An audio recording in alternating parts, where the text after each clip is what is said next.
the issues explored in the film continue to resonate in your work today? The issues explored. You mean like the sociological issues? I would leave that to sociologists to talk about. Okay, all right. The other people have stories. I love talking about like the craft and like the images and the story structure and characters. The sociological stuff. I am not a social worker. Okay. I just made a film about some people, you know, black girls. I hear you. And black girls are still here and they're still important. And in that way, it still resonates. No? Absolutely. So this is the moment where we will open up to questions from the audience. So I'm not sure. Anybody? Raise your hand. Okay, I can see you right here. Hi. I'm really intrigued by your connection to structural film, Cauleen. I definitely saw it in a lot of the cinematography throughout, but I think where it really blew me away was in the title sequences at the beginning and end, especially with those textual overlays and even those little ellipses that you have that almost remind me of Stranger in Paradise. And do you feel like that was intended to be a major part of the experience of the film while editing? Yes. And I appreciate actually that you point out the title sequences because that's what I shot. That's the part that I made. So thanks. Yes. What made you choose Oakland over LA for this? Well, I'd only lived in LA for a year, and I just went there to go to film school, and I'd been living in the Bay Area for 7 years previous, so that's where all our friends were, and I knew the locations. I kind of knew it was possible. It's a very porous, very supportive film community, or it was at that time. I can't imagine, I don't even know what the Bay Area is like anymore, so I can't imagine doing anything like this in Oakland now, but yeah, it was where I was from. Yeah. Where did you find the lead? She's so natural. I mean, she's really appealing. I agree. We had auditions, you know. We just held auditions.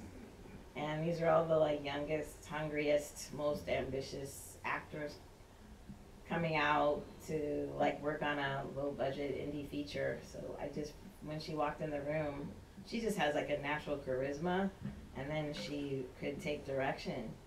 I could ask her to do things, and she could pivot, and she and April both. They were just really wonderful to work with. Yeah. Yes. Likewise.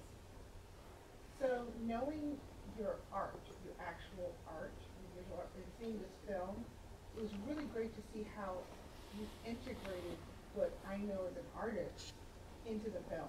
Mm-hmm. So I thought that was really important.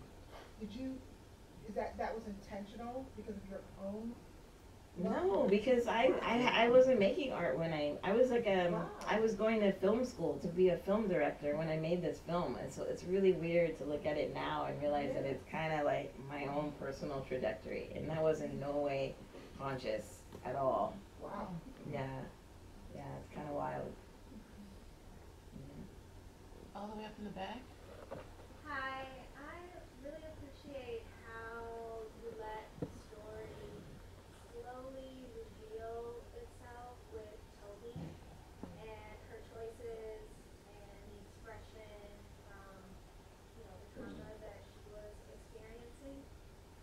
So I really applaud you on that. My question is, can you unpack the title? Oh, sure.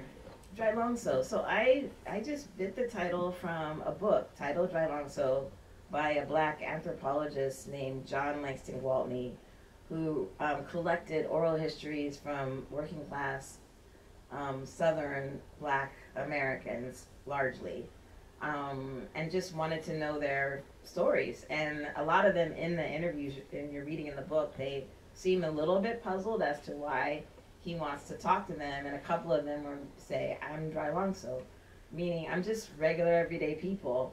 And then I think maybe even Gwaltney addresses that word in the book, but with more research, you can find it in blues songs like Robert Johnson's song "Coming on My Kitchen."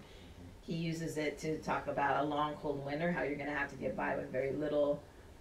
You can hear people using it in other modes of music to say it's like same old thing, same tired thing, kind of like a really exhausting kind of repetition. So it's this word that is like more common in the Caribbean, and I had not heard it growing up in California, but it was thus like who I wanted to make movies about. It's still who I want to make movies about, you know, just everyday people, you know.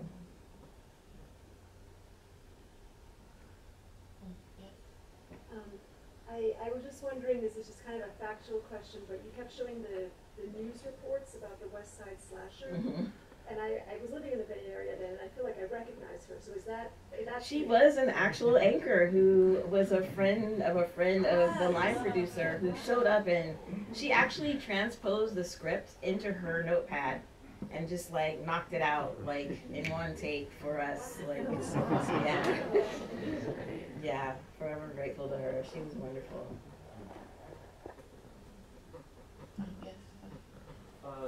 Can you talk about after the elevator ride, going into like art, like experimental film and art? And was there no nepotism there either? Always, but for me, I don't have any family in the art business. I don't have any family in the film business. I went to public schools in California. I don't know anything about New York and that world at all. I'm like just as outside in the art world as I would have been in Hollywood. The difference is that Hollywood is about ideas, and even when work is discussed, it's like it's possible to have a conversation about actual ideas, whereas the touring around with this film became really tedious because there's a desire for black film to serve as sociological artifacts.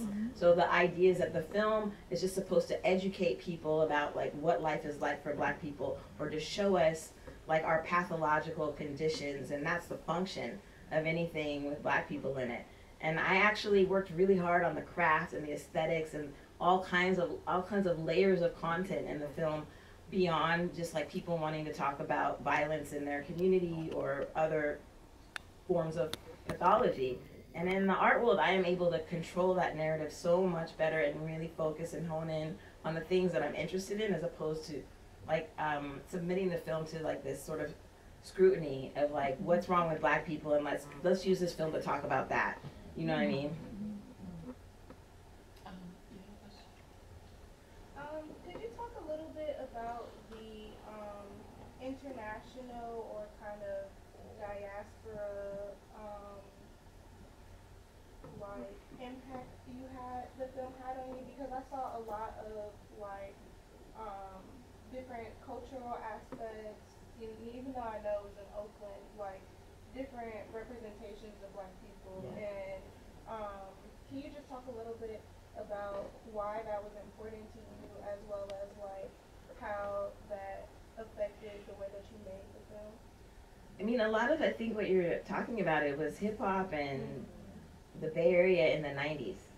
Like people practicing Santeria, people with tarot cards, people doing a lot of research around West African heritage and attempting to express it or embody it in some way. I think, I think a lot of that is that the reason that it feels that way is because that was the world that I was in. Yeah.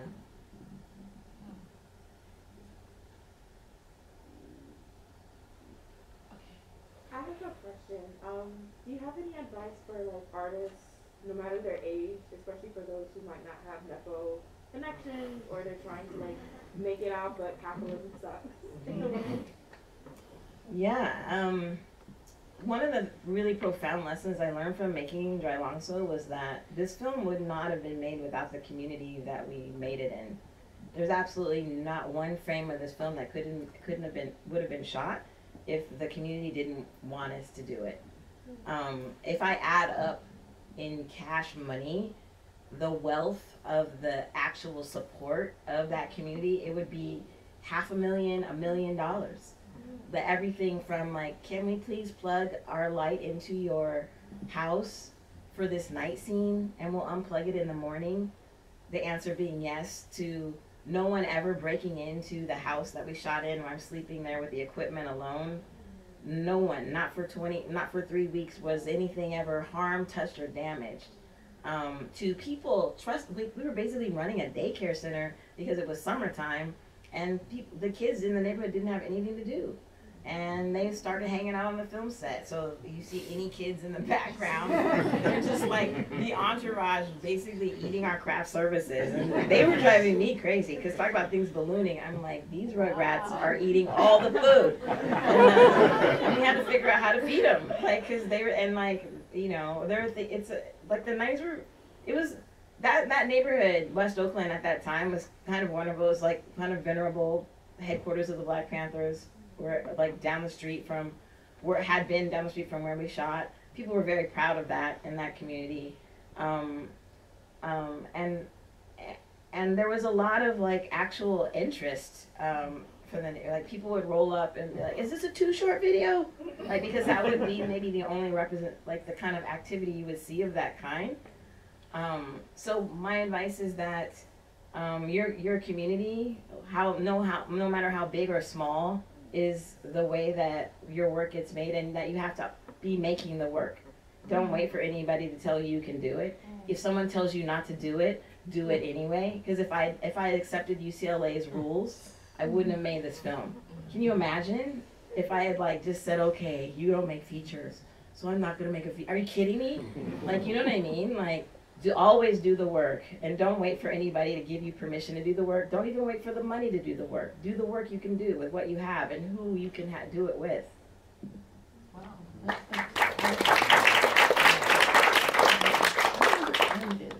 Oh, there's Oh, okay. Oh, we can't see you. Yeah. We can't. We Okay, literally but the cannot waving see you. works. Sorry. Okay, go ahead. Hi, Wei Lu. Thank you so much for making this film. I have a couple questions, but comments. One, seeing that corded phone warmed my heart. After when the phone was on the wall and you could use that cord, I was like, oh my God. I love that. Everyone looked beautiful. Everyone's skin glowed. I just wanted to touch them. So I appreciate that. Of course, I don't have a background in film, or I don't know what it takes, but I can tell that I could see the glow of all of your characters, and I appreciate that. My question is about the music.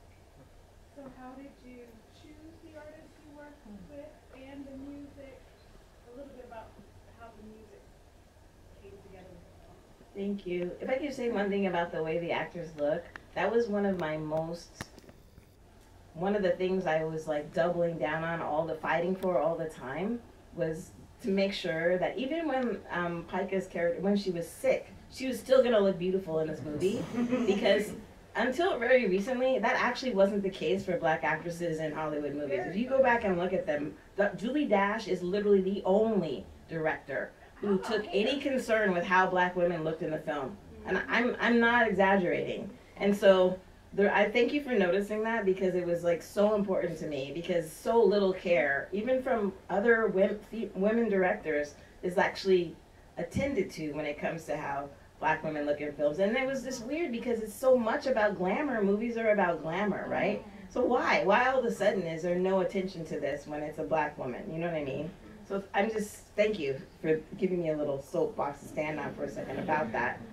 And about the music, again, 90s hip hop, before there was money, there was a sense of community. So when all these young hip hop artists heard I was making a movie, they were like, of course you can have a track. Here's a cassette, pick one, pick a song. And like signed a release saying they don't even need anything and nothing. Like, you can have this for this.